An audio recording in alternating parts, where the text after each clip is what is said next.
opérateur Burundi Green Destinations, un tour opérateur qui a été créé en 2008. C'est le tout premier tour opérateur au Burundi.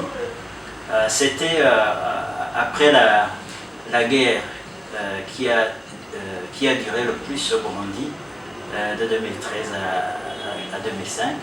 Et le Burundi était vraiment prêt pour se remettre sur la carte touristique du monde.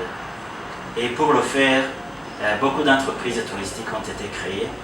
Et le tour opérateur, qui est un intermédiaire entre la destination Burundi et ses sites touristiques et les bassins d'émission de touristes, donc était créé pour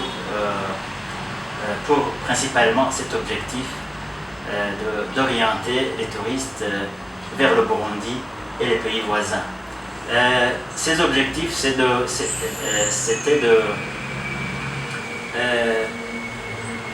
d'inviter les touristes à visiter le Burundi comme destination touristique et les pays voisins, mais aussi de faire la formation dans le domaine du tourisme des personnes qui sont déjà en emploi, mais aussi dans des écoles qui avaient commencé à ouvrir leurs portes dans le domaine de l'hôtellerie et du tourisme.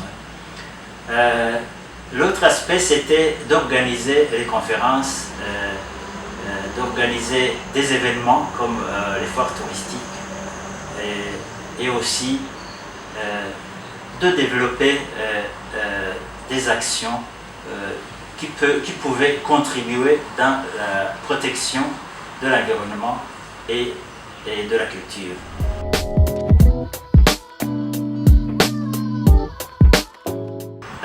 De premier abord, c'était les marchés européens. Comme vous pouvez vous en douter, le tourisme qui est le plus rentable et le plus intéressant, c'est le tourisme international. Ça veut dire des personnes qui viennent principalement d'Europe. Au Burundi, c'était ceux qui étaient en premier, c'était les Belges, puis les Français et les Allemands. Donc ce sont les marchés qui étaient les plus intéressants. Au départ, c'était ces marchés-là.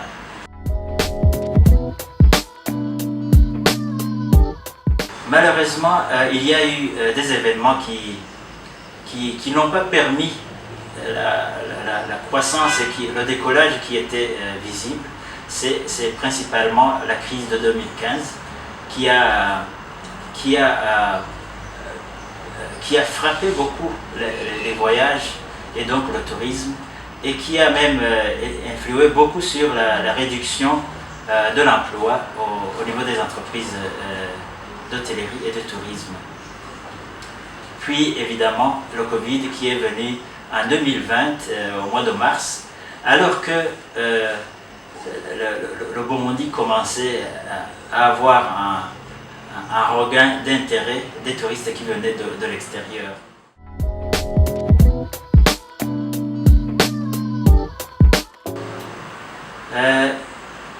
Les défis du Covid, les défis et les opportunités, je pourrais dire que principalement ce sont les défis qui ont le plus prévalu par le Covid, parce que avec le Covid, tous les gouvernements ont cherché à protéger les populations, à empêcher la propagation de la pandémie, et donc cela a notamment annulé les vols à partir des pays émetteurs de touristes.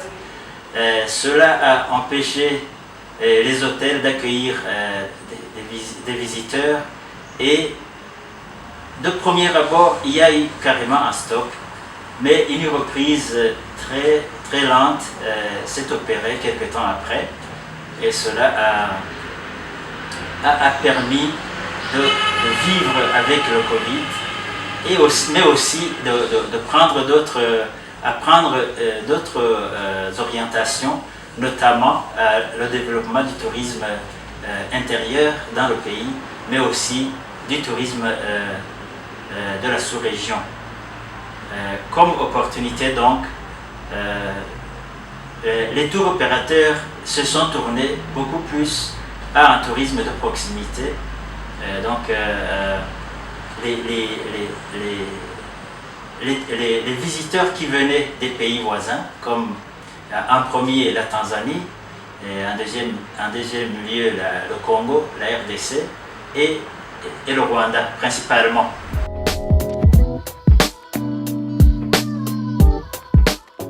Le gouvernement du Burundi n'est pas resté en laisse dans la prise en train de mesures pour essayer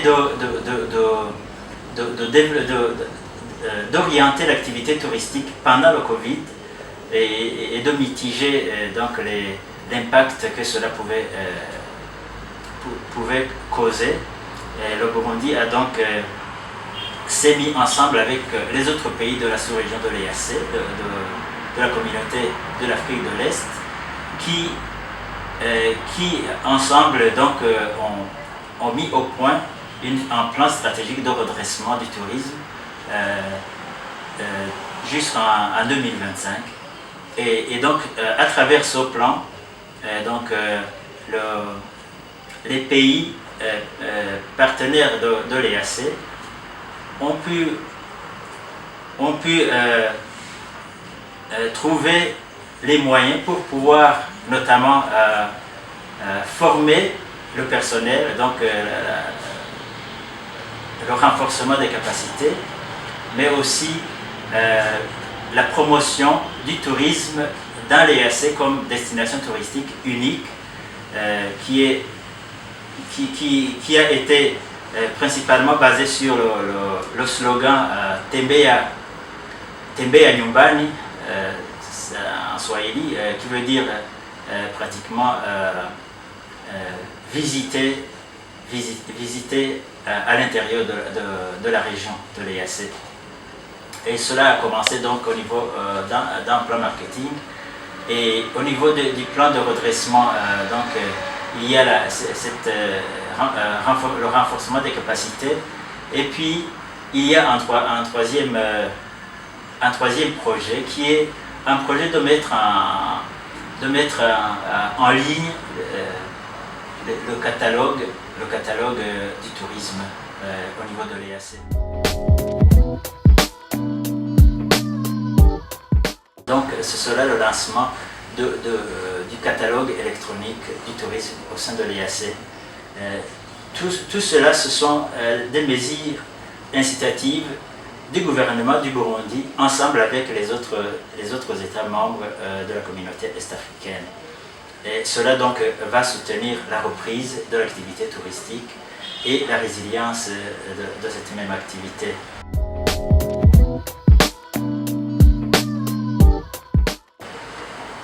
Alors, l'impact de ces mesures ne sont pas encore mesurés. On ne peut pas vraiment en parler à ce stade, mais certainement qu'il va y avoir des retombées positives qui sont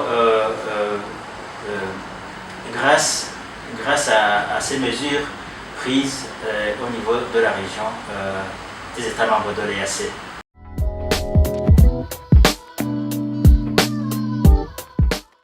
C'est que dans le domaine du tourisme, il faut que l'on soit toujours prêt à parer au plus pressé des incursions de crise. Cela a été une crise sanitaire, ça peut être une autre crise, mais il faut toujours prendre des mesures préventives. Ça veut dire être toujours prêt, travailler ensemble, le secteur public et le secteur privé, pour faire une forme de surveillance des crises éventuelles, pour aider à contribuer à les désamorcer avant leur impact. Les leçons apprises également, c'est que il y a eu beaucoup de pertes d'emplois, il y a eu une chute du nombre des arrivées de touristes internationaux, et cela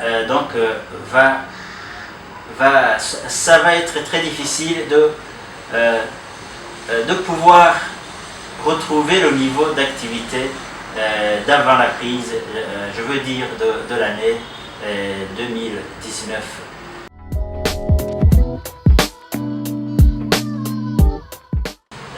Comme vous le savez bien, les touristes, il y avait des touristes qui allaient visiter les pays à l'extérieur, des Burundais, et ces Burundais ayant trouvé les mesures qui sont les mesures contre le Covid,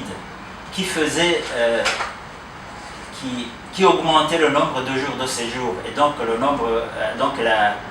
montant des dépenses de touristes à l'extérieur, ils les ont amenés, forcés à se rabattre sur les visites des pays voisins. Donc le tourisme régional s'est donc développé spontanément, sans planification, mais aujourd'hui, justement, la communauté est-africaine est en train la communauté de l'Afrique de l'Est est en train justement de prolonger ce forcing qui a été créé par le Covid-19 et donc de renforcer cette disposition de développer le tourisme sous-régional qui est un tourisme qui peut être durable dans le temps.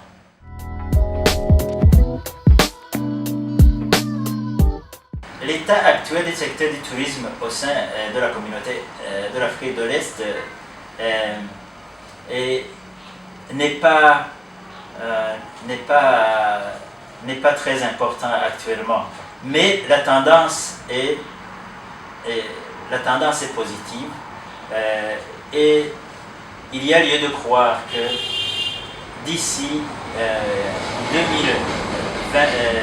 2025, il est possible de pouvoir rattraper le niveau des arrivées de touristes et d'entrée des recettes de l'année 2019, et ce qui était donc très positif en ce moment-là.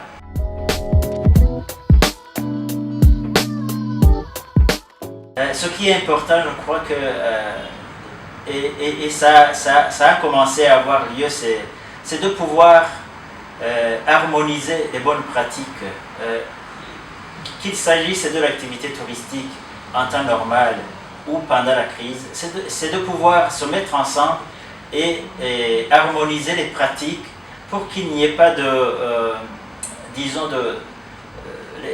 pour que les gens aient des informations qui soient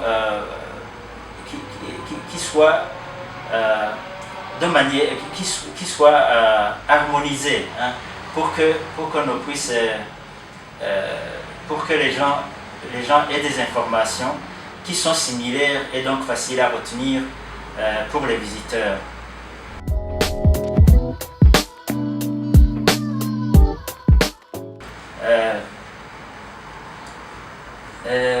Nous pouvons recommander justement au gouvernement des États partenaires de la communauté de l'Afrique de l'Est de soutenir la reprise et la résilience de la croissance du tourisme en se mettant ensemble avec le secteur privé pour développer des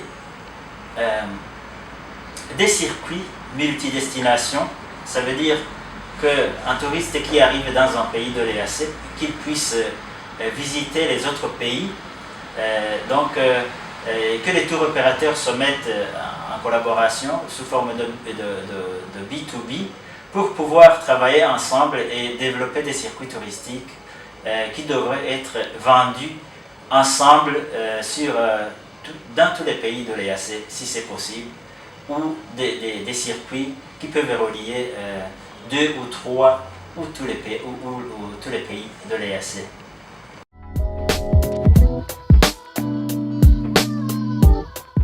Ça veut dire participe activement à la promotion du tourisme, comme c'était d'ailleurs le cas avant le Covid, où les pays de la communauté de l'Afrique de l'Est prenaient un pavillon, un pavillon de la communauté de l'Afrique de l'Est dans des foires internationales importantes comme le WTM de Londres, l'ITB de Berlin.